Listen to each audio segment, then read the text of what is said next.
waa $5 oo kaliya. Assalaamu calaykum. Lix waxyaabood oo jaban ama aan qaali ahayn laakiin style-kaaga ka dhigaya una ekaysiinaya mid qaali ah ayaynu maanta muuqaalkan ku soo qaadan doonaa. Waxaanu hadda kadib ku darsan doontaa labiskaaga maalinlaha ah, farsamooyinkan iyo waxyaabahan. Waxaa jira dadka qaar jecel in ay u ekaadaan qaali. Muuqaalkan adiga ayuu ku anfacaya. Namari muuqaalkan dhammaystiran.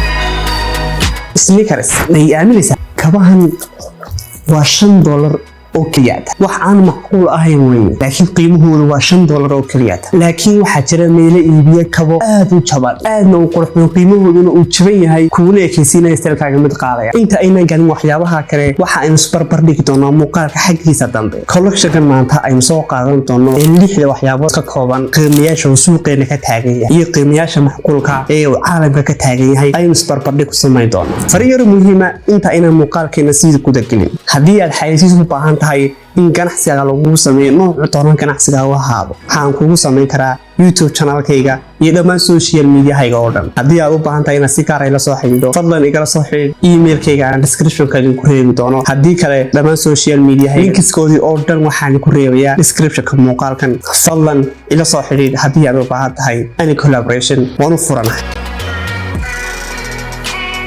sweaters kama saraawiishan jilicsan inta badan dhalinyarada bad kamid ayaa jecel in ay ku labistaan surwaalkan waxa uu yahay qiimihiisu $8 oo kaliya ilaa meelaha $10. waxa aan ka heli kartaan dhammaan suuqa oo dhan kan ama mid waagba inagoo og in dhalinyarada bad kamid ah ay jecel yihiin ku labisashada saraawiishan. surwaalkan oo kale aad buu ku anfacayaa waanu jaban yahay style-kaagana wuxuu ka dhigayaa mid qaali ah. dhalinyarkaaga ismaan kaa barin mamala haddii aad nagu cusub tahay magacaygu waa Cabdifataax Cumar Cali waxaana sigalka xalay oo naxariis leh iigu yeeri kartaa Cabdifataax.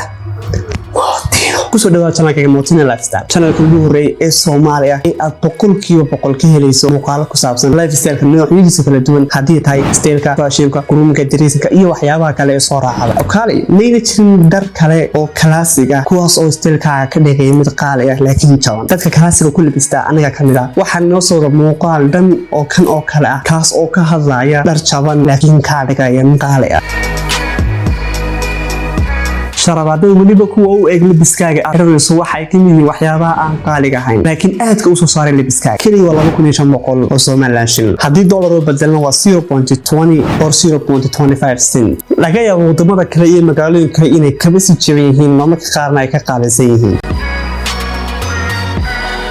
solid white t-shirt kana maanta noocay doonaa ha ahaadee laakiin solid-ka ah ee color-koodu midabka goonida ee saafiga uu yahay aad kale u qurux badan gacmo gaab ha ahaado ama gacmo dheer ha ahaado isna style-kaaga ayuu kor u qaadaya. kaliya waxaad ku helaysaa $6 ilaa $7 inta u dhaxaysa. waxa uu ka dhigay style-kaaga mid aad u qurux badan. haddaad jimta ciyaartana jidhkaaga aad buu soo saaraya. aad baan u jeclahay garmaanta gacmo dheerayaasha waana doqay. haddii aad jeceshahay waad iibsan kartaa isagoo gacmo dheera iyo isagoo gacmo gaaba. shandada xabadka kuma garanay Soomaali wax lagu dhaho laakiin magacaasa ugu dhow. haddii shandadan oo kale aad soo iibsato labiskaaga waxay ka dhigaysaa labiska UK trip nooca loo yaqaan. qiimaheedu sida qaali uma siiha waxaad ku heli kartaa ku dhawaad ilaa $6 ilaa $10 inta u dhaxaysa. it will make your style amazing. koofiyadda waa farsamada ugu dambaysa ay ka mid tahay ee jaban laakiin style-kaaga ka dhigaya mid qaali. waxay suuqyada magaalada aan joogo laga siiyaa ku dhawaad ilaa $2 ilaa $1.5 inta u dhaxaysa. waxaa jira noocyo kale oo koofiyad ah oo aad xiran karto waxa ay dhamaystirayaan outfit-kaaga ama labiskaaga kor ilaa hoos. haddii aad jeceshahay waxa aad kaliya xiran karaa inta aan kor ku soo xusnay laakiin swag ama UG ama UK trip waxa loo yaqaan saad ugu eegto waxa fiican inaad iyadana ku darsato labiskaaga. imika isbarbardhigii ayaan soo gaadhnay. waxaan isbarbar dhigi doonaa labiska jaban qiimihiisa intuu yahay wayna isku geyn doonaa totalkiisa. waxaana barbar dhigi doonaa qiimayaasha macquulka ah ee laga siiyo suuqyada waaweyn ama shirkadaha waaweyn Chanel, Shine, Gucci iyo kuwa kale soo raaxada. waxaanu eegi doonaa totalkooda ugu dambeynta 60 waxyaabood inta ay total noqonayaan. waxaanu soo qaadan doonaa mid kasta qiimihiisa ka ugu yar si aynu calculation-ka u dambeeya aynu soo saarno. sneaker-ka ama kabaha waxaan ku soo xisaabinay sidii markii hore aynu sheegnay $5 halka sokiska ama sharabaadada aynu ka dhignay 0.25 fantiska ama surwaalka sweaterska nooca la yaqaano waxaanu ka dhignay